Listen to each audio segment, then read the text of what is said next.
খাসির গোশের সাথে লুচি দেখবে আর জ্বলবে, লুচির মতো ফুলবে। আজিমাল রেসিপিতে স্বাগতম। আসসালামু আলাইকুম। কাছে বা দূরে যে যেখানে আছো, আশা করি সবাই ভালো আছো। তো এখানে 1 কেজির মতো হবে খাসির গোশ নিয়েছি। দিয়ে দিলাম পেঁয়াজ, কাঁচামরিচ কুচি, আলুর টুকরো আর কিছুটা আস্ত গরম মশলা। এই যে দেখো দিয়ে দিলাম।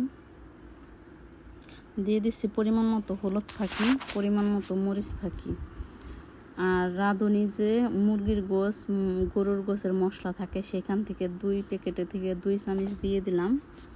দিয়ে দিচ্ছি এখানে সর্ষের তেল আর দিয়ে দিচ্ছি সয়াবিন তেল। 2 ধরনের তেল দেওয়ার কারণে কিন্তু শাহি শাহি একটা ভাব চলে আসবে গোশের ভিতরে, আর খেতে তো অস্থির মজা হয়। স্বাদ মতো নুন দিয়ে মশলাপাতির সাথে ভালো মতো মিশিয়ে নিচ্ছি। তো আদা বাটাটা তো দিতে আমি ভুলেই গিয়েছি, দেখো। তো কিছুক্ষণ পর আদা বাটার কথা আমার মনে পড়ছে যে এখানে পাশেই বাটা মশলাটা আসলো। তো দেখে মনে পড়লো, এর জন্য একটু পরে আদা রসুন বাটাটাও দিয়ে দিলাম পরিমাণ মতো। তো দিয়ে ভালো মতো নেড়ে চেড়ে মিশিয়ে নিচ্ছি।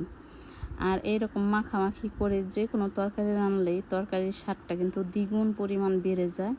তো বাসায় যদি ট্রাই করো তাহলেই বুঝতে পারবে যে আসলে কতটা মজা হয়। আর বাটাবাটির মশলা থাকলে তো কোনো কথাই নাই, স্বাদের উপরে স্বাদ বেড়ে যায়। তো নেড়ে চেড়ে আমি গোশটাকে ভালো মতো কষিয়ে নিচ্ছি। গোশটা আমার কষানো হয়ে গেছে। এখানে দিয়ে দিচ্ছি পরিমাণ মতো পানি।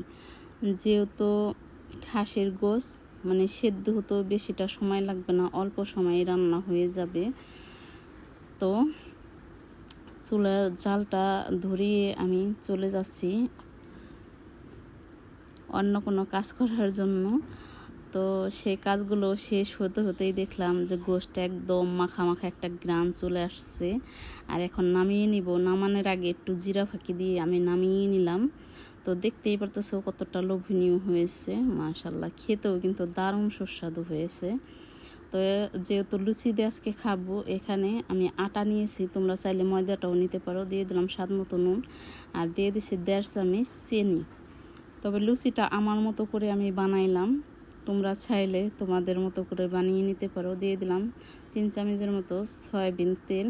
এখন হাত দিয়ে মাখা জাকা করে মিশিয়ে নিলাম। অল্প অল্প পানি দিয়ে আমি আটাটাকে ছেনে নিচ্ছি। তো আটাটা আমি ছেনে নিয়েছি, দেখতেই পারতেছো। এখন আধা ঘন্টার জন্য রেস্টে রেখে দেব। তো আধা ঘন্টা পর এই যে এইরকম লুচি মতো ছোট ছোট বল বানিয়ে নিচ্ছি। আধা ঘন্টা রেস্টে রেখে দেওয়ার কারণ হলো চিনিটা একদম গলে গেছে, আনালে তো আস্ত থাকতো চিনিটা। তো এরকম লুচির সাইজ করে আমি বল বানিয়ে নিয়েছি।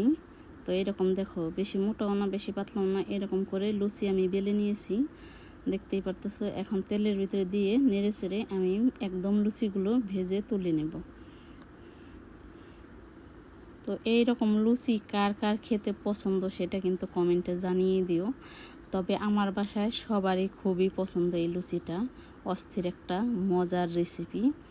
তো এই যে সবগুলো লুচি আমি এরকম ফুলকো ফুলকো করে ভেজে তুলে নিচ্ছি। তো সবগুলো লুচি আমি ভেজে তুলে নিয়েছি। এখন খাওয়ার পালা। দেখো একদম মাঝখান থেকে দেখাচ্ছি, একদম ফুলকো ফুলকো হয়েছে, মাশাআল্লাহ। খেতে কিন্তু দারুণ হয়েছে। ভালো লাগলে লাইক কমেন্ট শেয়ার করে দিই।